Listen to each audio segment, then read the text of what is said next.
And now, Fox 13 meteorologist Nash Rhodes with your Sky Tower radar forecast. Tampa Bay, fair warning. Today is shaping up to just be a bad hair day across the board, however you want to slice it for the afternoon. It is going to be windy with winds picking up into the evening. It's also going to be very humid. So you can't win no matter how you slice it. High temperatures in the afternoon, still getting back into the mid 80s, though, very similar to what we saw yesterday. In fact, I think we hit 84 here in Tampa yesterday afternoon.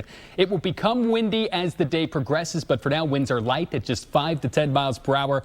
Live view from St. Pete. The sun about 10 minutes away from rising there in the distance, but still some distant clouds kind of covering up that rising sun. We have winds out of the north at 5 to 10 miles per hour. And as we look back farther to the north, I want you to see Crystal River. It is 59 degrees there. Calm winds, higher humidity, and because that temperature is a little bit lower, you got sights like this, some patchy fog filling in the area. This is the big map showing where any fog that is forming is likely located, and it's a straight line spanning from Brandon up north through Wesley Chapel, Brooksville, and the Nature Coast through Crystal River. Just note that fog will likely be in place for another hour or so, but once we get into around 8:30 to 9 a.m. in the forecast, I think a lot of that's going to start to lift out of there, and we're going to see conditions improve across the board. Right now, we've got temperatures as low as 59 in Brooksville, and we just saw Crystal River. Leesburg at 64 next door, 66 here in Tampa, and 66 down in Bradenton.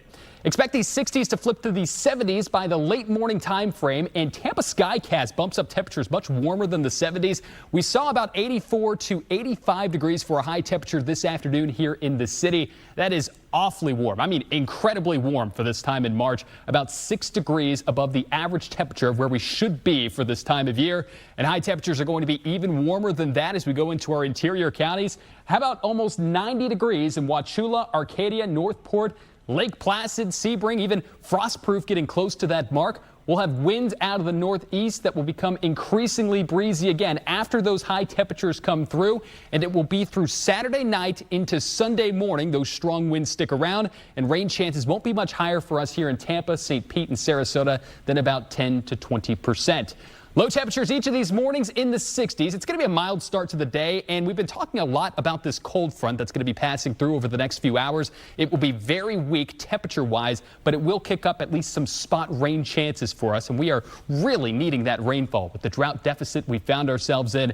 We got about a 10% shot for rain today in St. Pete, Sarasota, Spring Hill, Winter Haven, and Lakeland, right on the dividing line of a 20% chance, but that's not much better. Chances will stay on the lower side for the next 2 days, and then Monday and Tuesday we crank up those chances a little bit more as our regular, more sea breeze boundary type showers and storms start to kick up with a southeasterly breeze. Until we get there, this is what it's looking like for the rest of this morning and early afternoon. Hardly anything happening with partly cloudy skies. We had mostly cloudy conditions this evening, and see those rain chances first form on the east side of the state, and then they'll crisscross back to our neck of the woods. Spotty showers, though, not very much to speak on, and all this is going to be basically raining itself out as we get closer to midnight tonight. A few stragglers may stick around into 2 to 3 a.m. in the morning, but most, if not all, the rain chances today will be along or south of I-4. Awfully low just about everywhere else. So if you see rain along the coastline, you got very lucky with today's forecast. That 7-day keeps those chances at about 20 to 40% moving forward. High temperatures getting as warm as the upper 80s, perhaps even 90s heading into that following weekend.